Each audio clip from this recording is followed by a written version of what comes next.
Hello! Now today's presentation will be based on intersectionality in Lakshmi Prasad's Butterfly in the Wind.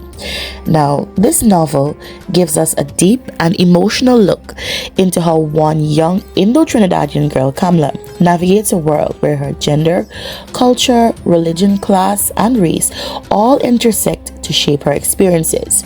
Now, before we go any further, we must establish what is intersectionality. Now, intersectionality is a concept first introduced by Kimberly Crenshaw. It describes how people experience life differently depending on their various identities, such as race, gender, class, religion, or sexuality, and how they combine. Now, in Kamla's case, her life is not just shaped by one of these things, but by all of them put together. She's not only a girl, she's a Hindu girl, an Indo-Trinidadian girl, a student in a colonial school, and all of these things come together and affect the way she's treated, and what is expected of her and how she sees herself. Now we must do an overview of the novel. Now the novel Butterfly in the Wind follows Kamla, the protagonist, from her early childhood through adolescence. She grows up in a traditional Hindu household in colonial Trinidad. She's intelligent and curious, but the world around her is full of rules, especially for girls. And Kamla's journey is one of learning, questioning, and resistance. Now, I will begin to look at the intersectionality of gender and patriarchy in the novel. And now Kamla grows up in a home where girls are expected to be obedient, modest, and most importantly, invisible. Her grandmother reinforces this when she tells her that the glory of a woman is to be hidden.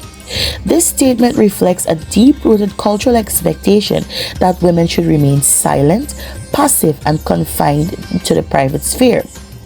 But Kamla's curious nature and her desire to speak, create, and to be seen directly challenges this belief. Now, another striking example of patriarchal control is when Kamla's mother shares about her own wedding day.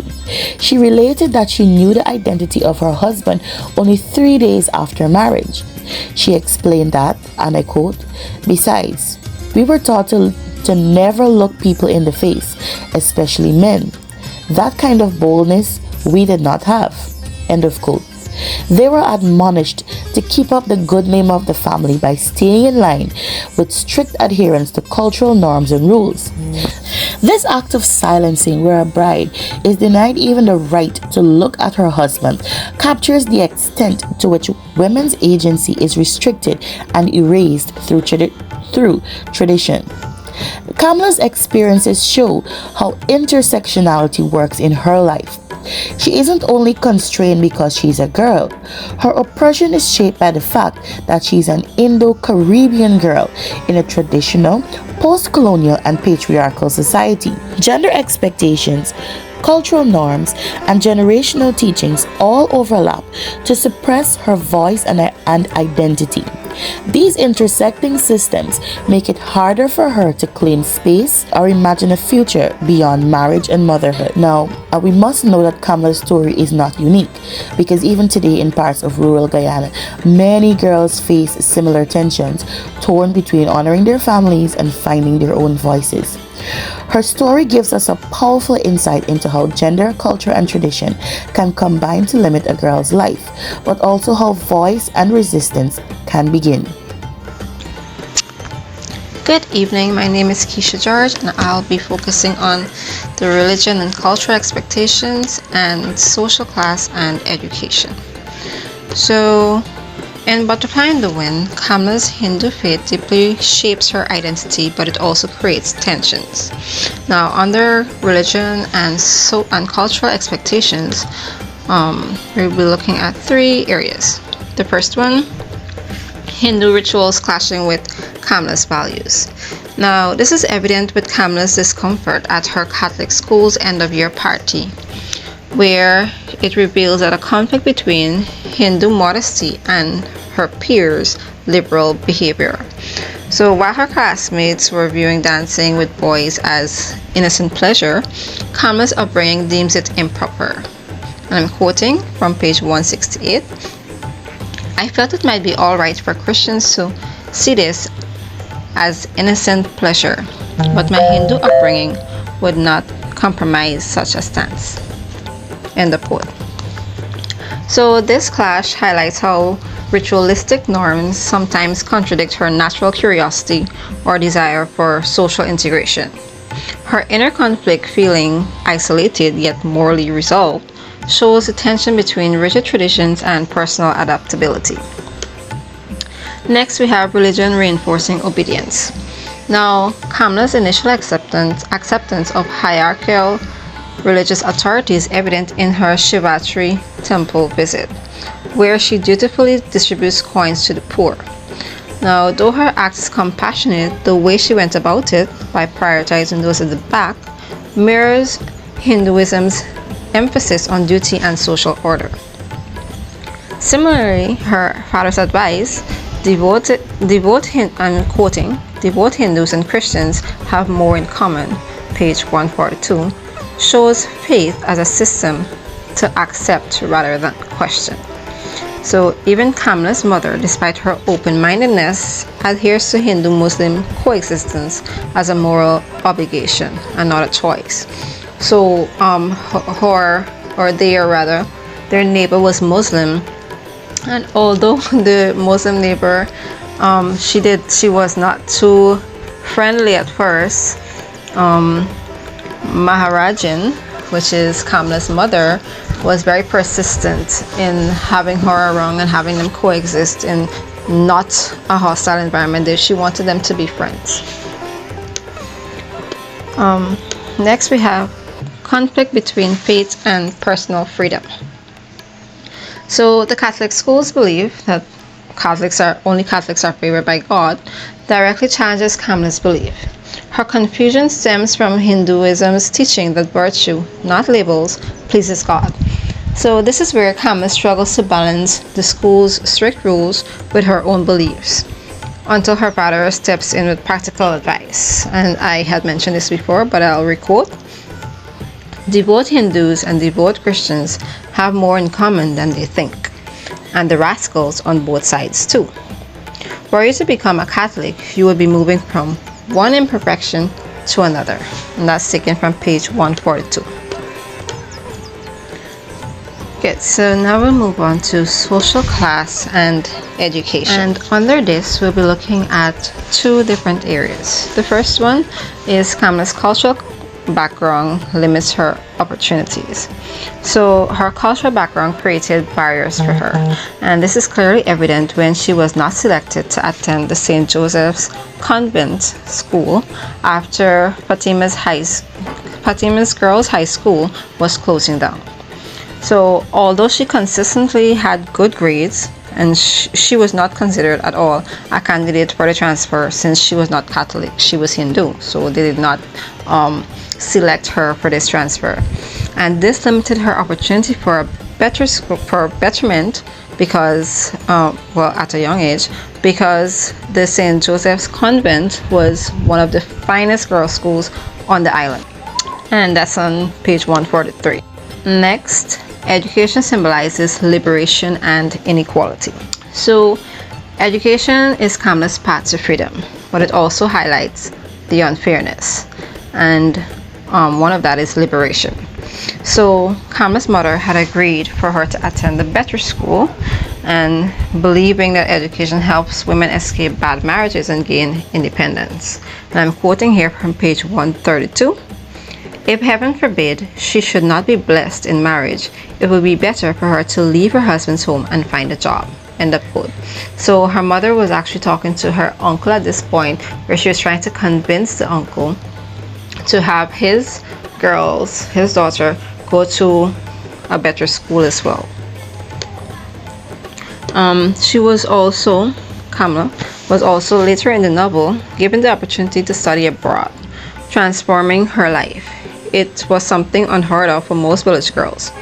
Her community celebrates her success as a victory for all women, the sacredness of knowledge and learning. And I'm quoting here from page 193. The sacredness of knowledge and learning and the acquiring of skills by women. These were good things. They themselves hadn't the opportunity, but they were too happy to have lived to see this day, when a Hindu girl from this village was going to England. End of quote. The next heading is inequality. So most girls in Kamla's village never got those opportunities that she had gotten. Renee and Daya, for example, are stuck in poverty with no chance to ask why or to change their fate. Kamla's classmates would usually bully her for being kind, showing how inequality pits the poor against the privileged, even when Kamla tries to help. We see this when Inez made Kamla give her cinema money that her mother had provided her with, after learning that her aunt or her late uncle had owned the cinema. So basically, although Kamla was the first girl or female from her village to study abroad, the villagers were very happy for her. And this is a representation of both social class and of how social class and education depicts both hope and a painful gap between Kamla's future and others' limitation. Thank you. Good afternoon, everyone. I'm going to look at race and colonial influence. The first one is Indo-Trinidadian identity overshadowed. Now, Kamala's identity as an Indo-Trinidadian, this has put her in a tough place in society since it is shaped mainly by racism. Now, during the colonial times, people were treated differently depending on their race. Now, the first experience Kamala went through with this was at the Catholic school. There was racial and religious hierarchies of the colonial Trinidadian at that time. We can find this on page 150 in the PDF version of the book. This is when Kamala is not given the opportunity to attend the prestigious Catholic school, even though she was the top of her class for 4 consecutive years. So the school was closing down, and even though Kamala was the top student for 4 years, she expected that since she would have gotten first or third, or since she would have been at the top, she expected to be sent to this school along with the other children, Catholic children. She was looking forward to going so, but when her time came for her to be interviewed, she was told that, and I quote, "How can I give you a place and refuse a Catholic girl?" End quote. She was told by one of the teachers that, well, she can't go, or they can't give her preference to go to this school when they got their own Catholic children that they want to send. Now, Pasad, the author, she also talks about how in the Caribbean cultures have integrated race into the culture, and for an instance of this is when Kamla talks about the Indians who lived in Maine, Paseo Road. This is on page 106. She described them as very dark Indians with curly hair and their strange habits that makes her want to ask them why they are not like her. So the Indians she referring to, they were Indians who were darker than she was and her family. They were called Madras. They were called Madras Indians, and their culture and traditions were a bit different from the one Kamala's family upheld. Now, she also questioned her mother about this, and her mother told her to ask Ram. I think she was asking her mother about the gum, I think it's pan they call it, about pan, why they always doing pan, and her mother told her to ask Ram Sarani. And she also told her to find out from her father. So she asked her father, and she asked him why they couldn't do like the Madrasis.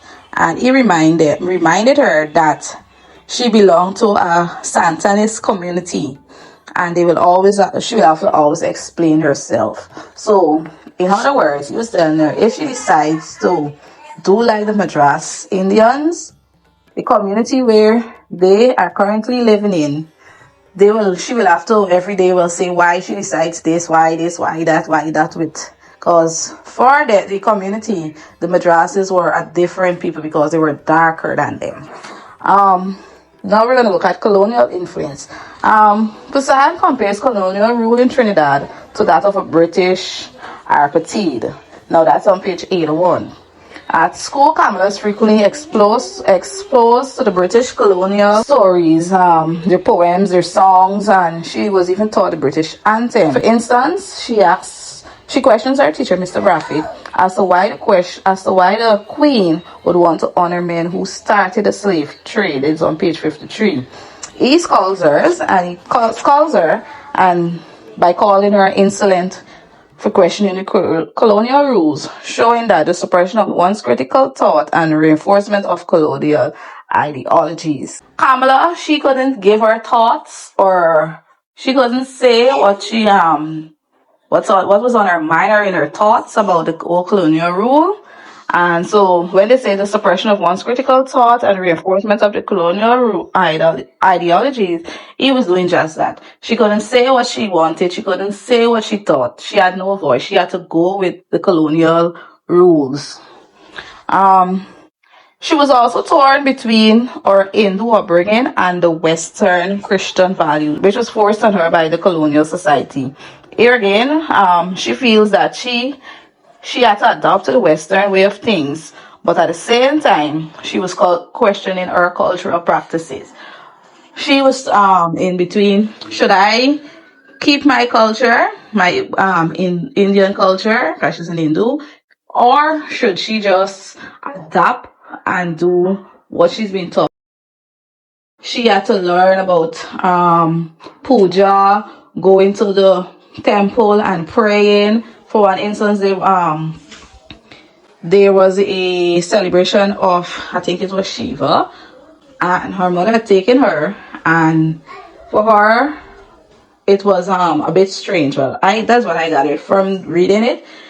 She met the mother, stopped to buy sweets, and the guy there, I think he was named Ram also, not Khan, was telling her mother that you gotta teach them from early, because remember the mother was taking her to the temple to pray, to worship this god who they were celebrating that day. When it was her turn to pray, because she's not accustomed going to the temple, she said her prayers and she rang the bell too hard. She didn't understand that she was